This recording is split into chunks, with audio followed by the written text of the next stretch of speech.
Hello, welcome to my channel. I am Brita Wallace, family and parent educator with Wallace Family Ministry, and we are on day 28 of our Love Dare journey for our marriages. So we are going to hop right into our study, and today is Love Makes Sacrifices, okay? So we always start with a verse, and our verse today is 1 John 3:16, which says, He laid down His life for us. We should also lay down our lives for our brothers, okay? Life can be hard, guys, can it not? But what we usually mean is that our life can be hard when we say that, right? We're the first to feel it when we're the ones being mistreated or inconvenienced. We're quick to sulk when we're the ones who feel deprived or unappreciated. I always, every video that I have ever done in teaching, say something that is really goofy or that totally doesn't make sense. So if you want some blooper laughs, one of these days I should have this blooper content where I come out and say just all the weird things that I say, because some of it I'm like, why would you even say that? Doesn't even make any sense. But I just wanted to take a minute to laugh at myself there because that was a little funny. So we're quick to sulk when we are the ones who feel deprived or unappreciated. When life is difficult for us, we notice, do we not? But too often, the only way we notice that life is hard for our mate is when they start complaining about it. We don't just pick up on that all the time, or we choose to ignore it and say, they'll get over it, right? Then instead of genuinely caring or rushing in to help, which is what we should do, we might think they just have a bad attitude, okay? The pain and pressure they're under does not register with us nearly the same way as our pain and pressure does. When we want to complain, we expect everyone to understand and feel sorry for us. This doesn't happen when love is at work. Love doesn't have to be jarred awake by your mate's obvious signs of distress. Before worries and troubles have begun to bury them, love has already gone into action mode, okay? It sees the weight beginning to pile up and it steps in to help. That's because love invites you to be sensitive to your spouse, okay? So that's the thing that I want you to get right off the bat today, is that love invites us to be sensitive to our spouse, all right? Love makes sacrifices. It keeps you so tuned into what your spouse needs that you often respond without being asked.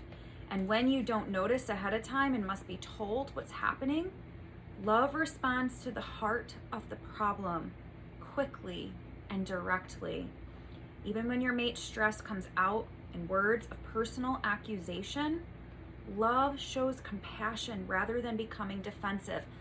That is so hard, guys, is it not? Because if we feel like we're being personally attacked because of stress that's going on from our mate's life, then instead of becoming defensive and defending ourselves and our honor and our name, we're showing them compassion.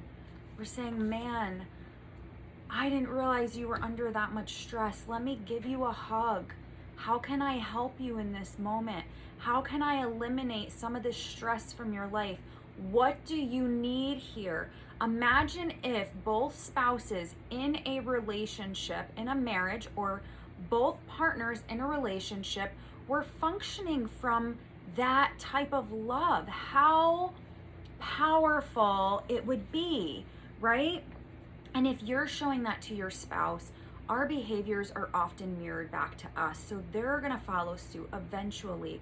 Again, like I said many times over and over again, is that sometimes things take work, especially if this is not how your relationship is operated. But trying something one time and then being like, oh, it didn't work, there was no fruit, I'm not doing again. Well, you're never going to show fruit if you give up, right? We have to, in order to make changes, and to create new habits, we have to consistently be showing up and doing those things. So That's true in our marriages. That's true with any single thing that we want to change. It's going to require work on our part. And the fruit, think about how long it takes for flowers or a tree or a bush to bear fruit. It takes a lot of nurturing, right? It takes rain. It takes sometimes special food. It takes time and patience, right? So we have to make sure that we are giving that to our spouses, to our children, to the people in our lives, and to ourselves as well, as we are working towards this change. So love shows compassion rather than becoming defensive, even when we feel personally attacked. That's big. That requires a lot of maturity and a lot of growth. And I can tell you that's not something that I'm always good at. That's something I'm starting to, you know what, why we're not good at it? Because we're not used to functioning that way, I think. And when you're not used to functioning that way, when you're used to, somebody personally accusing you of something or attacking, naturally, our brains go naturally to the negative anyway, because we're always in this flight or fight response. That's how, we survive as humans. So we have to work to have this positive mind frame. We have to work to say, nope, I'm not going to respond to this in this way. Nope, I'm not going to react negatively. It takes wisdom and maturity to say, this isn't about me. This is about them. They're obviously going through something. Let me offer compassion instead of attacking back, instead of getting defensive, instead of blowing this into something bigger. Because maybe, they're personally attacking you, and you can say, well, they started this thing with me and I was going to get even with them. But remember, we don't want to get even. We want to value the relationship more, right? We want to value our relationships with our spouse more, and we want to show compassion where we want to be defensive. Instead, we want to make sure that we're growing in that maturity, right? It's not the simple thing to do. It's something you have to train yourself to do. And the thing is that we don't think about that. That's not our first thought. And we often act upon our first thought. We often act upon our feelings and our emotions. But let me just tell you that our emotions typically only last about 90 seconds. So if you can get through, be quiet. If you feel things boiling up inside of you and you're just like, oh, I want to respond to this because my spouse is being a really big jerk right now, wait 90 seconds. And don't if you feed those emotions, then yes, they can last longer than 90 seconds. So if your spouse is spewing this stuff at you and you're like, oh, you're feeling these feelings well up and you're like, man, I want to punch them right now. I can't stand them. Look at them. And you're saying all these things that you want to say to them in your head, then of course you're just keeping all of that bad juju inside, and you're feeding it, and you're going to keep feeling that way, and you're going to get more and more upset and more mad. But if you can stop for 90 seconds and just say simply, okay, this is upsetting. Acknowledge your feelings. We want to acknowledge our feelings. This is upsetting me. This is upsetting me because what they said is hurtful. I'm going to choose to be quiet, though. I'm going to choose to let this pass. This isn't about me, right? If we can do that, if we can say, I am going to choose to remain silent. This is upsetting me. This angered me. I acknowledge how you're feeling. And this is why this is angering me. These are the thoughts that you can train your brain to have instead. This is making me upset, and this is why. And not but, because if we are saying but, one thing I learned in early childhood is when we say but to kids, and this is how our brains function, we are making it so the very beginning of that sentence didn't matter. I'm really sorry that I did this thing to you, but This is why I did it. Well, what do you think they're hearing? This is why I did this thing to you? Because I needed to get even. Or that you're sorry. You could say, I'm really sorry that I did this thing to you, and I was really frustrated and I shouldn't have acted in my frustration. There's room for both when you're saying and I'm really sorry. And so you can say, you know, I'm really feeling this way because, and it's not about me. Their outburst right now isn't about me. They don't really feel that way. It's not about me, right? So love can look beyond a complaint and see a hurting person, okay, with an unmet need crying out for help. That's usually what is going on in this situation, okay? Love will then give strategically to meet that need. Instead of sitting around upset that they're not treating you the way you think they should, let love pick you up out of your self-pity and turn your attention toward discovering and meeting their hidden needs, okay? So you can take that, acknowledge your feelings quickly. We shouldn't ignore them, and that's not what they're saying. They're saying don't live there, okay? Acknowledge our feelings, say we're going to choose to move past this, let this feeling pass for 90 seconds, the emotion, or however long you need. Maybe, I mean, that's an average time frame of how long an emotion lasts. So let that pass and then say, how can I help? How can I help them? Okay? And this is what Jesus did, okay? This is being a reflection of Jesus. He laid down his life for us to show us that we should also lay down our lives for others. Everything that he did is out of love and is to show us who we could be. That was the point of him coming to earth, is to give us an example of how we are to live on earth, but we don't live that way, do we? And then of course to save us, which was his greatest purpose. It is finished, right? His greatest purpose on earth. But I'm sure God could have chose another way to, I don't want to say another way to save us, because maybe I misspoke. I don't really believe that that's necessarily true. Like, somebody had to pay the price, and he paid the price for us all. But I believe that his life was an example for us. It was an example to show us how we should treat others and how to live. Like the lady at the well, you know, her community wanted to stone her, and Jesus said, no, he gave her compassion. He showed her love. He spoke truth to her, but he spoke it in love. So often we want to speak truth and we want to say, but it's true. And sometimes the truth hurts. But yes, that is true. Sometimes the truth hurts, but it wouldn't hurt as much if we spoke it in love. Now, would it? Right? We need to learn to speak the truth in love better to the people in our lives. So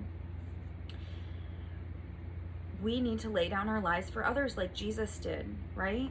He taught us that the evidence of love is found in seeing a need in others, that doing all we can do to satisfy it, okay? For I was hungry and you gave me something to eat. I was thirsty and you gave me something to drink. I was a stranger and you invited me in. Naked and you clothed me. I was sick and you visited me. I was in prison and you came to me. Matthew 25, 35, 36. These are the types of needs that you should be looking for in your husband and wife. So write these down. Is he hungry? Meaning needing you sexually, even when you don't feel like it. Is she thirsty? Craving the time and attention you seem to be able to give everyone else, or maybe other things. Maybe it's not other people. Maybe it's just other things. Does he feel like a stranger? So does he feel insecure in his work, needing home to be a refuge and a sanctuary?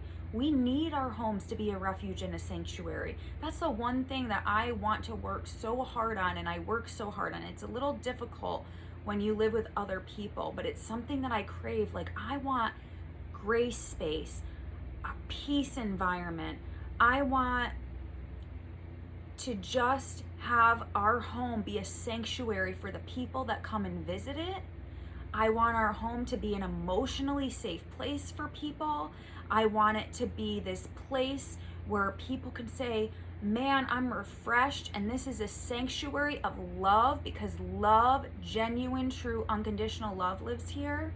So that is what I am working towards my home becoming as I grow. And every year and every month and every day, I hope to be able to pour a little more into creating an environment like that for people, for the people in my family first, and for people to come to, even when you're just coming home from work. My husband coming home from work, my kids coming home from school, where it's a refuge and a sanctuary for them. It's a place where people come to gather and people don't want to leave because it's a sanctuary and a refuge for them. Is she naked, meaning frightened or ashamed, desperate for the warm coverings of your loving affirmation? Is he feeling sick, physically tired and needing you to help guard him from interruptions? Does she feel in prison, fearful and depressed, needing some safety and intervention? Love is willing to make sacrifices to see the needs of your spouse are given your very best effort and focus, okay? So that's the next thing I want you to get. Love is willing to make sacrifices to see that the needs of your spouse are given your very best effort and focus. When your mate is overwhelmed and under the gun, love calls you to set aside what seems so essential in your own life to help rescue them, even if it's merely just the gift of a listening ear, okay? Often all they really need to do is to just talk their situation out, right? They need to see in your two attentive eyes. Attentive, that means we're paying attention. We're not trying to walk away. We're not focused on our phone. We don't have our head down. We are looking at them. We're giving them that attention and respect that they deserve, right? We're not giving them body signals that makes them think they don't want to be here right now talking to me. They want out of this conversation and situation, and we don't get to talk enough as it is. So that just makes me feel down, right? That just makes me feel unwanted and unvalued and not loved, right? We can be doing that. Our body language can show that we're not truly listening, or we don't want to be listening, and we don't want to be there. And we want to make sure that we're very cautious of this, that we're practicing active listening, that we're giving our full attention, that our eyes are attentive, that they're looking at our spouse caringly, empathetically, compassionately, that we truly care about what this is costing them, and that you are serious in helping them seek the answers. They need you to pray with them about what to do, and then keep following up to see how it's going. The words, how are you doing and how can I help you, need to stay fresh on our lips. That's the next thing that I want you to get. The words, how are you doing and how can I help you, need to stay fresh on your lips. The solutions may be simple and easy for you to handle, or they may be complex and expensive, requiring time, energy, and great effort. Either way, God will give you unique insights into the pressure your mate is under and abilities to step in and greatly reduce their level of stress. Bear one another's burdens and thereby fulfill the law of Christ. Galatians 6:2. Jesus willingly took our problems on himself, and he extends us daily the grace to empower us to do it for others, okay? When the New Testament believers began to walk in love, their lives were marked by sharing and sacrifice. Their heartbeat was to worship the Lord and to serve his people. My heartbeat is to teach for free. Yes, I need to make money. Yes, I need to be able to support my family and to be able to sustain a ministry. But there's parts of my ministry, I went to school and I got degrees and certifications just like everybody else. I need to make money too. So there's parts of things with family and parent education and courses and stuff that I have to pour my time into, and I deserve to get compensated for that because of the work that I have put in to it, right? Okay, but my heartbeat, I love doing all of that stuff, but my heartbeat is teaching. My heartbeat is teaching for free. It is because that is what God is asking me to do, to be able to teach for free online, to be able to reach people, all different sorts of people, not just the people that I'm going to work with and coach and mentor and provide courses and services to, right? My heartbeat is to empower others, to share some of my learning, some of my education, and sacrificing some of my time. That has become my heartbeat, to worship God in what I am doing. That's the part of my ministry where I can give back to others, and it's serving His people. It's serving the people in this world. And I believe wholeheartedly that God wants us to have healthy marriages and healthy family lives and healthy home dynamics, that we need to build our houses on strong foundations and not on the sand. And I get so fired up about it because it is so important to me and something that means so much to me, right? So all those who believed together and had all things in common, and they began selling their property and possessions and were sharing them with all, as anyone might have need. As Paul said to one of these churches in a later decade, I will most gladly spend and be extended for your souls. 2 Corinthians 12:15. Lives that have been raised from death by Jesus' great sacrifice should be ready and willing to make small daily sacrifices for those within our reach and in need of our love, right? So our dare today is, what is the one of the greatest needs in your spouse's life right now? Do you know the answer to that question? Is there a need you could lift from their shoulders today by a daring act of sacrifice on your part? We're never going to be less selfish if we don't learn how to be sacrificial. And selfishness comes from so many things and so much, it's a sin, and there's deep-rooted stems in there, but if we can never learn to be sacrificial and put the needs of others ahead of ours, which actually is kind of selfish in a sense because it makes us feel good. And sometimes people do it for that gratification because of how it makes them feel, right? Instead of for what it does for the other person or for other people. But it doesn't have to be, oh, I'm only doing this for my own benefit. I'm doing it because it makes me feel good. It fills me up. And I'm doing it because I truly, genuinely want to help this person because I care, right? So whether this need is big or small, purpose to do what you can to meet the need today for your spouse. So I encourage you to do that, guys. I encourage you to meet one of the greatest needs that your spouse has right now in their life, and for you to just take that off of them, that burden, and for you to give them that gift, because that's a gift. So I love you guys. I thank you for tuning in. I can't wait to see you tomorrow. If you haven't yet, make sure that you join. Make sure that you join my channel. Make sure that you subscribe to my channel, like it, and share me with your friends, guys, because this is good stuff. We want to get this out. We want to spread the word, and we want to help change lives in families, in the family dynamic. And a lot of it starts with learning how to love appropriately, unconditionally, truly, the way that God calls us to love others. So take care, and God bless.